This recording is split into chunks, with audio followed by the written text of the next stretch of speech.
أعوذ بالله من الشيطان الرجيم. بسم الله الرحمن الرحيم. ألف لام ميم. ذلك الكتاب لا ريب فيه هدى للمتقين الذين يؤمنون بالغيب ويقيمون الصلاة ومما رزقناهم ينفقون والذين يؤمنون بما أنزل إليك وما أنزل من قبلك وبالآخرة هم يوقنون. صدق الله العظيم. محترم بزرگوں، دوستو، اللہ رب العزت کا بڑا ہی عظیم احسان ہے کہ اللہ تبارک و تعالیٰ نے مجھے اور آپ کو یہ سن 1445-46 ہجری کا ماہ مبارک نصیب فرمایا اور پہلی تراویح ہمیں پڑھنے اور اس میں کلام پاک کو سننے کا موقع ملا. آج کی اس تراویح میں سورہ فاتحہ کے بعد قرآن کریم کی سب سے اولین سورت سورہ بقرہ، بلکہ قرآن کریم کی دوسری سورت سورہ بقرہ پڑھی گئی. تقریباً آدھی سورت آج پڑھی گئی اور باقی کل پڑھی جائے گی. اس سورت کی ابتدائی 20 آیتوں میں اللہ تبارک و تعالیٰ نے انسانوں کی 3 قسموں کو بیان فرمایا. اللہ کے نبی صلی اللہ علیہ وسلم جس زمانے میں مبعوث ہوئے اس وقت انسان 3 طرح کے لوگ دنیا میں تھے. ان میں سے ایک مسلمان اور ایک کافر، ایک منافق. پہلی 5 آیتوں میں اللہ تبارک و تعالیٰ نے مؤمنین متقین کا ذکر فرمایا. ان کے 5 اوصاف بیان فرمائے. ایمان بالغیب، الذین یؤمنون بالغیب، غیب پر ایمان لانا، یہ مؤمنین و متقین کی اولین صفت ہے. دوسری صفت الذین یؤمنون بالغیب ویقیمون الصلاۃ، اقامت صلاۃ، نماز کو قائم کرنا، یہ مؤمنین کی صفات میں سے ایک عظیم صفت ہے. وَمِمَّا رَزَقْنَاهُمْ يُنْفِقُونَ، اور اللہ کے دیے ہوئے مال کو خرچ کرنا، یہ ایک صفت ہے. اور اسی طرح ایمان بالکتاب، اللہ کی کتاب پر ایمان لانا، وَالَّذِينَ يُؤْمِنُونَ بِمَا أُنزِلَ إِلَيْكَ، کتاب پر ایمان لانا. اور پانچویں صفت آخرت پر، وَهُمْ بِالْآخِرَةِ هُمْ يُوقِنُونَ، آخرت، یوم آخرت پر ایمان لانا. ان 5 صفات پر ہمیں غور کرنے سے معلوم ہوگا کہ ایک ایسی صفتیں ہیں اور ایک مومن کے اندر ان صفات کا ہونا کتنا ضروری ہے. سب سے پہلی صفت ایمان بالغیب، غیب پر ایمان لانا. ایمان بالغیب ہی ساری چیزیں ہیں. اس زمانے میں جب اسلام نہیں آیا تھا، لوگوں کے سامنے بتیں موجود تھی، لوگ بت پرستی کرتے تھے، بتوں کو پوجتے تھے. پھر اللہ کے نبی صلی اللہ علیہ وسلم نے ایمان پیش کیا، وحدانیت کو پیش کیا، تو سب نے غیب پر ایمان لایا. کسی نے اللہ کو نہیں دیکھا، بس اللہ کے نبی صلی اللہ علیہ وسلم کی بات پر، غیب پر ان لوگوں نے ایمان لایا. اور ہم سب کا بھی غیب پر ایمان ہے. تو یہ صفت یہ ہے. دوسری صفت نماز کو قائم کرنا. ایک چیز ہے نماز ادا کرنا، دوسری چیز ہے نماز کو قائم کرنا. فرق اس میں یہ ہے کہ آدمی نماز کو قائم کرنا نماز کو قائم کرنے والا اس وقت سمجھا جائے گا جب نماز کو اس کے پورے آداب اور مستحبات کے ساتھ ادا کرے. نارملی نماز پڑھ لیتا ہے تو اسے اقامت، نماز کو قائم کرنے والا نہیں کہا جائے گا. اقامت صلاۃ کا مطلب ہے نماز کو پورے اہتمام کے ساتھ ادا کرنا، جس طرح سے رکوع کے جو آداب ہے اسے ادا کرنا، اس کا لحاظ کرنا، سجدے کا جو صحیح طریقہ ہے اس طریقے پر سجدہ کرنا، قیام میں جس طریقے سے خشوع سے کھڑا ہونا ہے اس طریقے سے قیام میں کھڑا ہونا. ان سب اوصاف کے ساتھ اگر نماز ادا ہوگی تو پھر اسے کہیں گے نماز کو قائم کرنا. آگے فرمایا تیسری صفت ہے اللہ کے راستے میں خرچ کرنا. اللہ تبارک و تعالیٰ نے اس کے لیے بڑا اچھا طریقہ اختیار فرمایا، وَمِمَّا رَزَقْنَاهُمْ يُنْفِقُونَ، اللہ کے راستے میں جو خرچ کرتے ہو وہ تمہاری دولت نہیں ہے، بلکہ مِمَّا رَزَقْنَاهُمْ، جو دولت ہم نے تمہیں دی ہے اس دولت میں سے خرچ کرنے کے لیے کہا جا رہا ہے۔ یہ بڑا اچھا انداز ہے کہ اگر آپ اپنے بچے سے کہیں کہ 10 روپے فقیر کو دے دو، اس میں اور اس میں فرق ہے کہ آپ یہ کہیں کہ میرے جو پیسے رکھے ہیں 10 روپے اسے اٹھا کر کے دے دو۔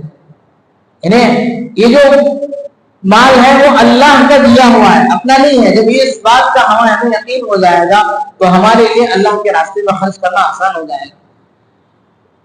سب کچھ اللہ، ان اللہ اشتری من المؤمنین انفسهم واموالهم بان لهم الجنہ، اللہ تبارک و تعالیٰ نے ان مسلمانوں سے ان کے مال کو، ان کی جان کو خرید لیا ہے اس بات کے بدلے کہ انہیں جنت ملے گی۔ نہ مال ہمارا ہے نہ جان ہماری، دونوں چیزیں اللہ کی ہے۔ ہمیں اللہ کے راستے میں مال خرچ کرنے کے لیے کہا گیا ہے۔ اللہ کے ایسے نیک بندے بھی گزرے ہیں جنہوں نے اپنے مال کو بھی لٹایا اور جنہوں نے اپنی جان کا بھی نذرانہ پیش کیا۔ جان دے دی اسی کی تھی، حق تو یہ ہے کہ حق ادا نہ ہوا۔ اللہ کی دی ہوئی جان کو بھی انہوں نے اللہ کے راستے میں لگایا۔ ہمارے اندر اس بات کو اللہ تبارک و تعالیٰ دیکھنا چاہتے ہیں کہ ہم اپنے اللہ کے دیے ہوئے مال سے ہم خرچ کریں، اور یہ بھی نہیں فرمایا کہ سارا کا سارا خرچ کر دیا جائے، بلکہ فرمایا وَمِمَّا رَزَقْنَاهُمْ، یعنی ہمارے دیے ہوئے میں سے کچھ، سارا کا سارا نہیں، کچھ حصہ خرچ کرو۔ اس میں اور بھی آسانی ہو جاتی ہے۔ تو اللہ تبارک و تعالیٰ ایمان والے کے اوصاف بیان کر رہے ہیں۔ آگے فرمایا اللہ کی کتاب پر ایمان لانا۔ ہم اس وقت بھی اللہ کی کتاب پر ایمان لانا ایمان والوں کی صفات میں سے تھا، اور ہمارے لیے بھی یہ ضروری ہے کہ ہم قرآن کریم پر جو اللہ کے نبی صلی اللہ علیہ وسلم پر نازل ہوئی اس پر ایمان لانے کے ساتھ ساتھ پچھلی کتابوں پر ایمان لانا ہمارے اوپر بھی ضروری ہے۔ اس کی تعلیمات پر ہم نہیں چلیں گے، اتنا ضرور مانیں گے کہ اللہ تبارک و تعالیٰ نے ان انبیاء پر اتنی کتابیں نازل فرمائی، اللہ نے جتنی کتابیں نازل فرمائی ان سب پر ہمارا ایمان ہونا چاہیے۔ ایمان بالکتاب، یہ ایمان یہ مومن کی نشانیوں میں سے ایک نشانی ہے۔ یہاں مومن کی نشانی کو بیان کرتے ہوئے اللہ تبارک و تعالیٰ نے 2 طریقے اختیار کیے، تو اس کی وجہ یہ بیان کرتے ہیں کہ جس زمانے میں اللہ کے نبی صلی اللہ علیہ وسلم پر لوگوں نے اسلام قبول کیا، ان زمانے کے مؤمنین کی 2 قسمیں تھیں۔ ایک تو یہ ہے کہ ایک قسم ہے مشرکین کی، کفر اور بت پرستی سے انہوں نے اسلام قبول کیا۔ وہ لوگ ایمان بالغیب، بتوں کو سامنے دیکھتے تھے، اسے چھوڑ کر کے انہوں نے اللہ پر ایمان لائے، وہ لوگ غیب پر ایمان لائے۔ دوسری صفت جو بیان کی گئی والذین یؤمنون بما انزل الیک وما انزل من قبلک، یہ اس میں ان لوگوں کا بیان ہے، ان لوگوں کا تذکرہ ہے جو اہل کتاب تھے، یہودی تھے یا نصرانی تھے، ان لوگوں نے اسلام قبول کیا۔ ان کا پہلی آسمانی کتابوں پر ایمان تھا، اللہ کے نبی صلی اللہ علیہ وسلم کی آمد کے بعد، نزول قرآن کے بعد قرآن پر ان کا ایمان ہو گیا۔ تو گویا 2 طرح کے مسلمان اس زمانے میں پائے جاتے تھے، دونوں کے اوصاف اللہ تعالیٰ نے اسے بیان کیے۔ اور آخر میں فرمایا وَهُمْ بِالْآخِرَةِ هُمْ يُوقِنُونَ، ایمان بالآخرت ایک ایسی چیز ہے جس کے ذریعے سے آدمی اپنے آپ کو پوری طریقے سے محتاط رکھ سکتا ہے۔ دنیا کی کسی بھی قانون کا ڈر اس وقت تک رہتا ہے جب تک قانون کی گرفت میں آنے کا امکان ہو۔ اگر آدمی کو یہ معلوم ہو جائے کہ ہمارا جو علاقہ ہے اس میں پولیس والوں کا حکومت کی طرف سے کوئی پکڑ دھکڑ نہیں ہے، تو ہم بغیر لائسنس کے یہاں گاڑی چلاتے ہیں، اور جن کو اجازت نہیں ہے گاڑی چلانے کی وہ بھی چلاتے ہیں۔ کیوں؟ اس لیے کہ یہ قانون سے یہاں قانون کے دائرے میں یہ لوگ قانون کے دائرے میں جو آتے ہیں، ایسے لوگوں کی گرفت نہیں ہے جو قانون کے مطابق ہماری پکڑ کر سکے۔ لیکن ایمان بالآخرت ایک ایسی چیز ہے جس کی وجہ سے آدمی تنہائی میں بھی ویسے ہی رہے گا، خلوت میں بھی ویسے ہی رہے گا، جلوت میں بھی رہے گا، جہاں بھی رہے گا اسے اس بات کا خوف ہوگا کہ مجھے اللہ کے سامنے پیش ہونا ہے۔ تو تو ایمان بالآخرہ، آخرت پر ایمان لانا یہ خاص مسلمانوں کی صفت ہے، دوسرے مذاہب میں یہ چیز ہے ہی نہیں۔ عبادتیں بھی ہیں، ان کا غیب پر بھی کچھ نہ کچھ ایمان ہو سکتا ہے، یعنی اندیکھی چیزوں پر بھی ان کا کچھ ایمان ہو سکتا ہے، سب کچھ وہ اپنے حساب سے دین میں خرچ بھی کرتے ہوں گے، لیکن اللہ کے سامنے دوبارہ کھڑے ہونے کا جو خوف ہے، جو چیز ہے، وہ صرف مسلمانوں کے ساتھ خاص ہے۔ اس لیے فرمایا وَهُمْ بِالْآخِرَةِ هُمْ يُوقِنُونَ۔ یہ 5 اوصاف بیان کیے گئے مومنوں کے۔ اس کے بعد تذکرہ ہے کفار کا۔ کفار کا جہاں تذکرہ آیا، اللہ تبارک و تعالیٰ نے ان کے اوصاف بیان کرتے ہوئے فرمایا کہ ان کو آپ چاہے ڈرائیں یا نہ ڈرائیں، ان کے لیے سب برابر ہے، وہ ایمان لانے والے نہیں ہیں۔ کیوں ایسا ہے؟ اس لیے کہ اللہ تبارک و تعالیٰ نے ان کے دلوں پر مہر لگا دی، ان کے کانوں پر مہر لگ گئی، ان کے دل پر مہر لگ گئی، ان کی آنکھوں پر پردہ پڑ گیا۔ یہ کیسے پڑ گیا؟ حدیث پاک میں آتا ہے کہ بندہ جب کوئی برائی کرتا ہے، جب کوئی گناہ کرتا ہے تو اس کے دل میں ایک دبا لگتا ہے، اور پھر جیسے جیسے گناہوں میں اضافہ ہوتا چلا جاتا ہے، ویسے ہی اس کالے نقطے میں اضافہ ہوتے چلا جاتا ہے، چلتے چلتے پورا دل اس کا سیاہ ہو جاتا ہے۔ جب پورا دل سیاہ ہو جاتا ہے تو اس کے اندر سے نیک بات کو قبول کرنے کی صلاحیت ختم ہو جاتی ہے۔ کافر تو سارا کا سارا اس کا عمل اللہ کی نافرمانی میں ہے، تو اس کے اندر سے نیک بات کو، اچھی بات کو قبول کرنے کی صلاحیت اس سے ختم کر لی جاتی ہے، ختم ہو جاتی ہے اس سے۔